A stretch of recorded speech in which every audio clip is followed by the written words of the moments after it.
Ayas mengira ia akan lebih dulu sampai di ruang Profesor Tomsky daripada Anastasia Palazzo. Ternyata pikirannya salah. Ketika ia sampai di depan pintu itu telah terbuka sedikit. Lampunya menyala benderang. Seorang perempuan berwajah segar telah ada di sana. Duduk di sofa membaca sebuah buku tebal. Perempuan itu adalah Dr. Anastasia Palazzo. Ayas berdiri di depan pintu dan menyapa pelan dengan suara dada yang agak bergetar. Dobroye Utra, selamat pagi dokter. Hei, Dobroye Utra, kau sudah datang Ayas. Jawab Anastasia Palazzo sambil meletakkan buku tebal yang dibacanya ke atas meja. Anastasia Palazzo tersenyum ramah kepada Ayas. Kau datang setengah jam dari janji kita. Kau kelihatan bersemangat. Lanjut Anastasia. Ya, tidak mau terlambat. Ternyata masih lebih lambat dari dokter. Sahut Ayas sambil melepas palto dan sepatunya yang agak basah. Ia lalu memakai sandal ruangan yang tersedia di dekat pintu. Kau tidak lebih lambat dari saya. Hanya mungkin saya lebih cepat darimu. Saya selalu ingin lebih dulu dari orang lain. Jadi, apa langsung saja kita mulai? Saya ikut dokter. Baik, silakan duduk. Saya ingin menjelaskan beberapa hal penting kepadamu, kata Anastasia. Ayas melangkah masuk dan hendak duduk. Maaf, bisa ditutup pintunya? Pinta Anastasia. Meskipun Ayas merasa lebih nyaman kalau pintu itu terbuka, tapi kedua kakinya tetap menggerakkan untuk melangkah menutup pintu. Inilah hal yang ia cemaskan. Berdua dengan perempuan yang tidak halal baginya dalam satu ruangan tertutup. Ia bukan malaikat. Ia pemuda biasa yang bisa terpikat pada lawan jenis, apalagi yang secerdas, secantik, dan sesegar Anastasia Palazzo. Kata-kata Profesor Tomsky kembali terngiang dalam telinganya. Kau pasti senang dibimbing oleh asistenku. Dia bisa diandalkan, dan yang penting, dia masih muda dan cantik. Kau suka wanita cantik?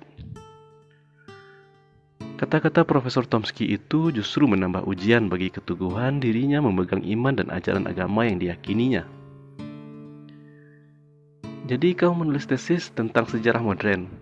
Kau menulis tesis tentang sejarah Islam di Rusia atau dulunya Uni Soviet. Fokus pada kehidupan umat Islam Rusia di masa benar? Tanya Anastasia Palazzo setelah Ayas duduk. Benar dokter. Jawab Ayas dengan suara agak tergagap dan bergetar. Parfum Dr. Anastasia yang tercium olehnya, yang sesungguhnya membuat detak jantungnya tidak beraturan. Ia berusaha menegakkan dan menenangkan pikiran dan jiwanya, dan beristighfar ke dalam hati. Kau agak gugup ya? Tanya Dr. Anastasia Palazzo melihat tingkah Ayas. Iya, sedikit.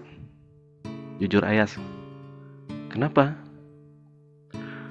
Entahlah. Kau ingin spesialis di kajian sejarah Islam modern atau kajian sejarah Rusia modern? Sejarah Islam modern terlalu luas, Rusia modern juga terlalu luas. Saya ingin lebih spesifik, yaitu sejarah Islam modern di Rusia modern. Bagus, berarti kau paham benar tentang pentingnya fokus. Saya ingin sedikit bertanya padamu. Sebelumnya maaf kalau terkesan menguji. Diuji pun tidak masalah. Sebagai pembimbing yang dipercayakan Profesor Tomsky, Anda boleh menguji saya. Kau kelihatannya begitu bersemangat mempelajari sejarah. Sebenarnya manfaat apa yang kau dapatkan dari sejarah?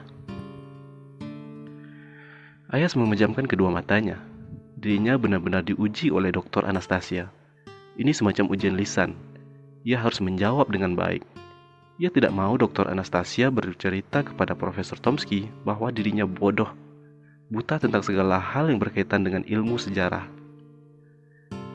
Ia harus menunjukkan bahwa dirinya sebenarnya tidak perlu diuji lagi dengan pertanyaan-pertanyaan sepele seperti itu. Sudah saatnya dirinya diajak berdialog sejajar dengan siapapun. Maka ia tidak mau menjawab seperti anak SD ketika ditanya oleh gurunya. Jawabannya seperti hafalan, persis seperti yang tertulis di dalam buku teks. Ia akan menjawab pertanyaan itu dengan cara yang sedikit berbeda. Dengan bahasa Inggris yang fasih, Ayas berkata, Wah, saya merasakan banyak sekali manfaatnya, dokter. Misalnya, yang saya rasakan saat ini, dengan mempelajari sejarah, saya bisa mencium harumnya parfum seorang gadis cantik Rusia. Saya sesekali bisa memandangi wajahnya yang segar. Saya bahkan bisa melihat kecantikan Sarnia Rusia yang ditulis dalam buku-buku sejarah itu langsung. Bahkan lebih dari itu, saya bisa melihat perpaduan kecantikan Sarina Rusia dan wibawa Kaisar Roma. Pemandangan yang tidak akan saya dapat kalau saya mempelajari aritmatika yang hanya berjajal angka-angka.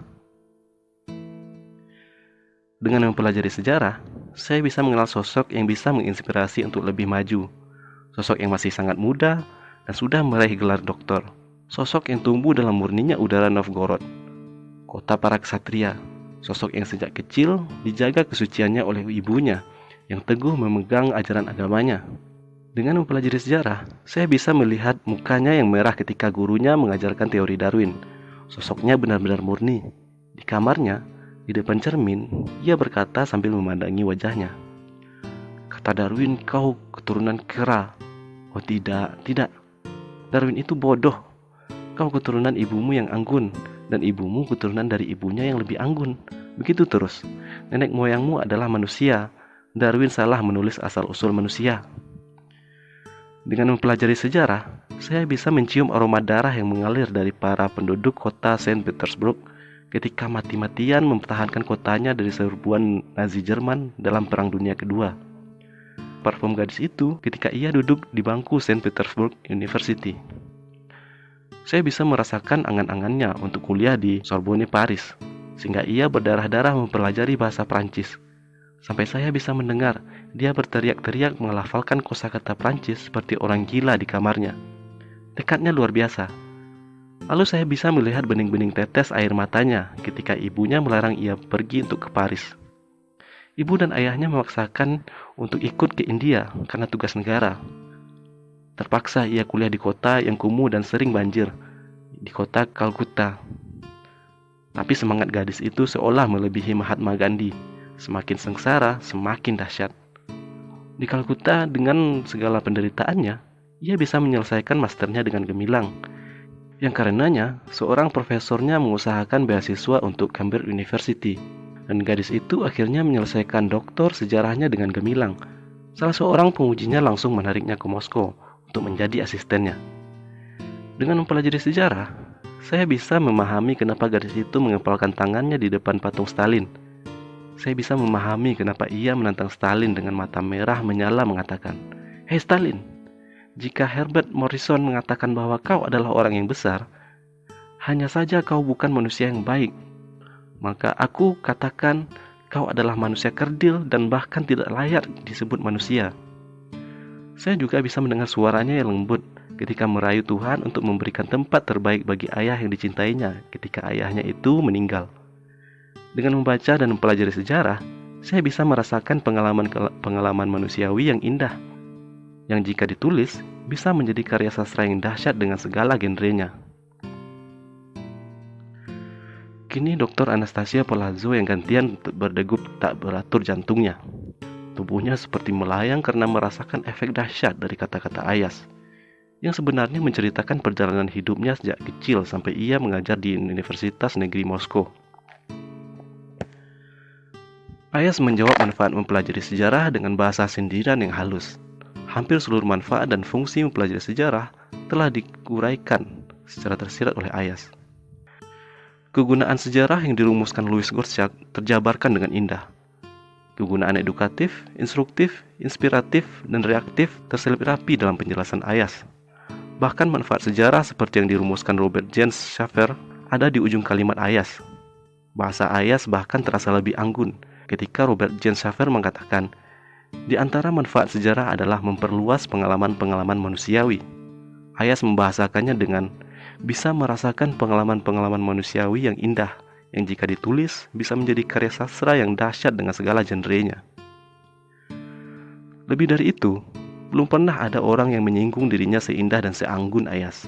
Meskipun Ayas tidak terang-terangan menyebut namanya dalam sosok yang diceritakannya itu, tapi sosok itu adalah dirinya.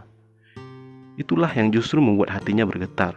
Justru ia ingin ada namanya disebut dalam penjelasan itu, tapi sama sekali tidak disebut oleh Ayas. Jiwanya sebagai perempuan muda yang suka dipuji kecantikan dan kelebihannya terbit. Siapakah sosok yang katamu memiliki perpaduan kecantikan Sarina Rusia dan wibawa Kaisar Roma itu? Suara Anastasia bergetar, mukanya kemerah-merahan. Ayas tersenyum. Ia merasa sudah di atas angin. Dr. Anastasia adalah pakar sejarah jebolan Cambridge. Pasti sangat menguasai teori interpretasi sejarah. Silakan dokter tafsirkan sendiri. Siapakah sosok itu?